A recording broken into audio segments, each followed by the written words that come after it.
हम एक खास टॉपिक पे आपसे डिस्कस करने जा रहे हैं। सबसे पहले आज आप समझ रहे हैं कि कोविड की दिक्कत चल रही है सारे लोगों पे। इसका शॉर्ट टर्म में सॉल्यूशन तो वैक्सीन और जो उपाय बताए गए हैं, लेकिन लॉन्ग टर्म सॉल्यूशन कहीं ना कहीं एग्रीकल्चर पर आधारित है। जैसे कि हम जानते हैं कि ग्लोए ऐसी कुछ आयुर्वेदिक चीजें हैं एग्रीकल्चर में जो अब मेडिसिनल खेती भी होने लगी है। तो आज हम कुछ ऐसी नई चीज को लॉन्च करने जा रहे हैं, जैसे हमारी स्वामी जी चैनल है उस पर हम कुछ नई चीज को लॉन्च करने जा रहे हैं। तो हमारे साथ हैं सैफाली गुप्ता जो कि सीईओ हैं Brahmanand bio energy pharma producer company limited की। आइए इस चर्चा को शुरू करेंगे। मैं भी एक चर्चा है, इंटरव्यू नहीं है। सैफाली जी अपने बारे में थोड़ा सा बताइए दर्शकों को। नमस्कार। सब लोग कैसे हैं? आई होप सब लोग बहुत ही अच्छे होंगे। इस बीमारी के दौर में हम लोगों के लिए एक लड़ाई है और लड़ाई हम सबको मिलके ही लड़नी है, तो हम सब लोग ओवरकम कर जाएंगे जल्दी से जल्दी।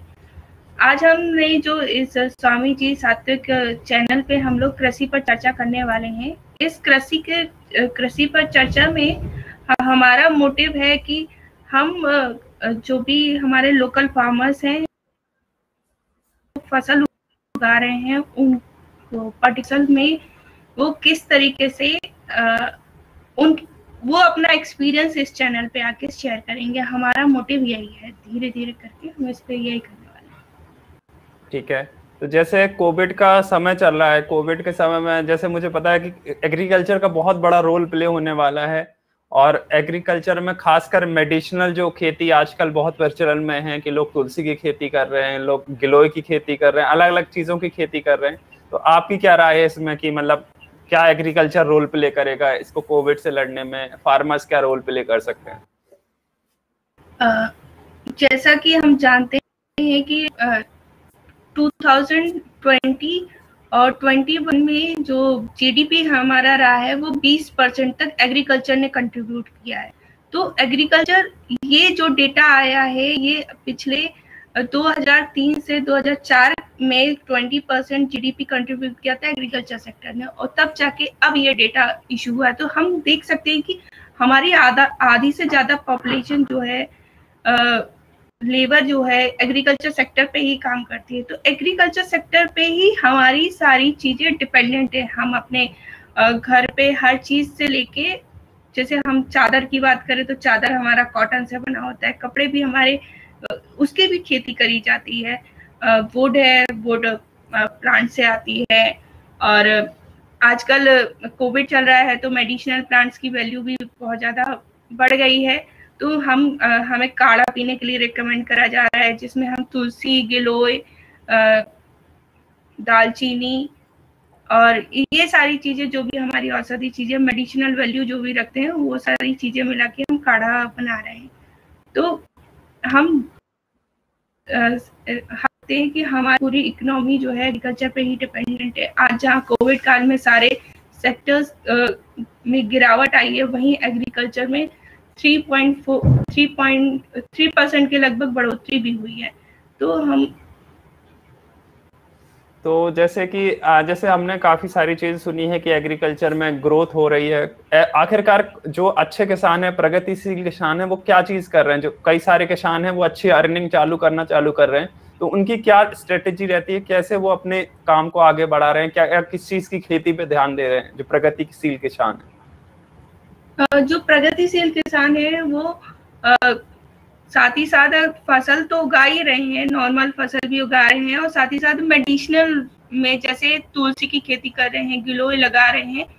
और मेन इम्पोर्टेंट बात है, खेती करने के बाद उसमें वो कुछ ना कुछ वैल्यू एडिशन भी कर रहे हैं, ताकि मार्केट में जिस तरीके की रिक्वायरमेंट है उस तरीके से रॉ मटेरियल तैयार करके वो इंडस्ट्रीज को बेच सके। इससे क्या होता है कि किसानों को उसके अच्छे दाम मिल रहे हैं सब में। तो ये बहुत ही ज्यादा इम्पोर्टेंट चीज है कि किसान, ये जो प्रगतिशील किसान है, इस पे वो काम करेंगे। और इसीलिए हम लोगों ने ये जो भी हमारा कृषि पे चर्चा होने वाली है, इसलिए हम लोगों ने ये लॉन्च किया है, ताकि जो भी प्रगतिशील किसान है वो अपने एक्सपीरियंस हमारे साथ शेयर करें और किसानों को बताएं कि वो कैसे जमीन से लेके मार्केट तक पहुंचाकर अच्छा मुनाफा कमा पा रहे हैं। तो जैसे इसमें क्या क्या की खेती आती है? जैसे मुझे एक आध दो खेती तो पता है, जैसे तुलसी की खेती बहुत प्रचलन में है इस समय, लोग अलग अलग बीज उगा रहे हैं, अलग अलग मेडिसिनल पौधे उगा रहे हैं, तो कुछ इस पे प्रकाश डालना चाहेंगे आप? इसमें हम बुंदेलखंड में देख सकते हैं, बुंदेलखंड में कटिया गेहूं उगाया जाता है। कटिया गेहूं आज से नहीं, पिछले 200-300 सालों से बुंदेलखंड में उगाया जा रहा है, जिसमें ऐसी जमीन पर उगाया जाता है, जो जमीन जहाँ ऐसे एरिया में उगाया जाता है जहाँ पर सिंचाई के साधन उपलब्ध नहीं है, तो ये कम पानी में भी उग जाता है, लेकिन इसका प्रोडक्शन कम होता है। और जब ये मार्केट पे जाता है तो इसकी वैल्यू कम होती है, क्योंकि ये लोकल पे इजिली अवेलेबल हो जाता है। इसका हम दलिया बनाते हैं तो ये इजिली अवेलेबल होता है, लेकिन अगर इसकी सब ऑल ओवर इंडिया होती है, कहीं भी होती है, तो किसानों को भी ज्यादा मुनाफा मिलेगा। और जो जमीन बेकार पड़ी है वहां पर हम कटिया गेहूं उगा सकते हैं बुंदेलखंड में, और ना कि सिर्फ किसानों को फायदा होगा, जो कंज्यूमर है, जो इसको कंज्यूम कर रहे हैं, वो इसको खाते हैं, तो इसमें उन्हें भी बहुत फायदा होगा। ये शुगर पेशेंट के लिए, जिनको शुगर है, उसमें भी बहुत फायदा करता है, पाचक होता है, और भी बहुत सारे इसमें मेडिसिनल होते हैं, क्योंकि ये प्योरली ऑर्गेनिक होता है। इसमें कोई खाद का इस्तेमाल नहीं होता है। इसमें अगर किसानों को डालना होता है तो थोड़ी बहुत खाद डाल देते हैं, बाकी ये नॉर्मली उगाया जाता है। तो ऐसे ही और भी बहुत सारी चीजें हैं बुंदेलखंड एरिया की फेमस, जो किसान आज से नहीं, पिछले बहुत सालों से उनके पूर्वज भी उगाते हुए चले आए हैं। तो उनसे अच्छा इन पे डिस्कस करने के लिए कोई और हो ही नहीं सकता, तो हम उन्हीं को लेकर आएंगे इस प्लेटफॉर्म पे। तो जैसे कृषि पे चर्चा, क्या कैसा आपका क्या विजन है, जैसे हम लोगों का क्या मिशन है, थोड़ा बता देते हैं। तो कृषि की चर्चा पे सिंपल हम लोगों ने स्टार्ट किया। हमने देखा कि कई सारे लोग, कृषि पे चर्चा तो हो रही है, लेकिन ऐसे कुछ प्रगतिशील किसान को लेके आए हैं हम सामने, जो बहुत बढ़िया कर रहे हैं। तो इस पे थोड़ा शेफाली जी और बताएंगी, उन्हीं का इनिशिएटिव है। तो कृषि पे चर्चा पे क्या क्या चीजें करने वाली है, क्या क्या चीजें आने वाले हफ्तों में होने वाली हैं, उस पर एक छोटा सा लाइमलाइट, फिर हम इस सेशन को एंड करेंगे। कृषि पे चर्चा पे हम जो भी किसान हैं, बुंदेलखंड के किसान, जो भी जिस फसल में वो एक्सपर्ट हैं, जैसे मूंगफली की खेती हो गई, ऑर्गेनिक तरीके से वो कैसे उगा रहे हैं और कैसे ही वो उसको वैल्यू एडिशन करके उसको मार्केट तक बेच रहे हैं। ऐसी तुलसी की खेती हो गई, तुलसी की खेती जो भी किसान उगा रहे हैं वो कैसे उसकी प्रोसेसिंग कर रहे हैं, कैसे सफाई करके, कैसे वैल्यू एडिशन करके, कैसे मार्केट में बेच रहे हैं। और भी हम एग्जांपल ले सकते हैं, सतावर, गिलोय, लेमन ग्रास, उनकी प्रोसेसिंग करके कैसे मार्केट तक उतार रहे हैं। तो ऐसे ही बहुत सारे एक्सपर्ट्स लोगों को, जो भी किसान एक्सपर्ट हैं, जो जमीन पे काम करते हैं, हम उन लोगों को लेके आएंगे और वो अपने एक्सपीरियंस बताएंगे, और बताएंगे ये भी हमें बताएंगे कि वो कैसे, कितनी लागत आती है, उससे कितना मुनाफा उन्हें मिलता है, आज के समय में मिल पा रहा है। इससे ना कि किसानों को फायदा होगा, इससे आगे चल के जो भी हमारे बायर्स हैं, व्यापारी लोग हैं, उन्हें भी चीजें पता चल पाएंगी कि बुंदेलखंड में आखिर कौन सी चीज किस मात्रा में उगाई जा रही है और उसका वैल्यू क्या है। तो इससे दोनों ही लोगों को फायदा होने वाला है।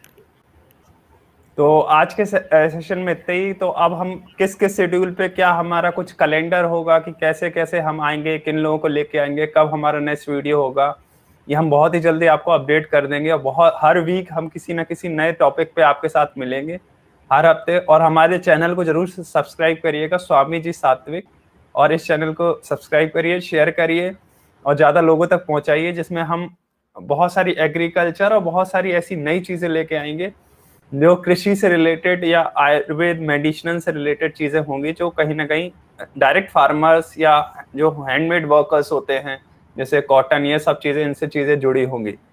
सो अंत में कुछ बोलना चाहेंगे आप शेफाली जी? बस आप लोग इसको ऐसे ही, आप लोग का प्यार हमें मिलता रहे। धन्यवाद। धन्यवाद। तो एंड करते हैं इस चैनल को। धन्यवाद। आप जरूर सब्सक्राइब करिए, बेल आइकन को प्रेस करिए और हमारे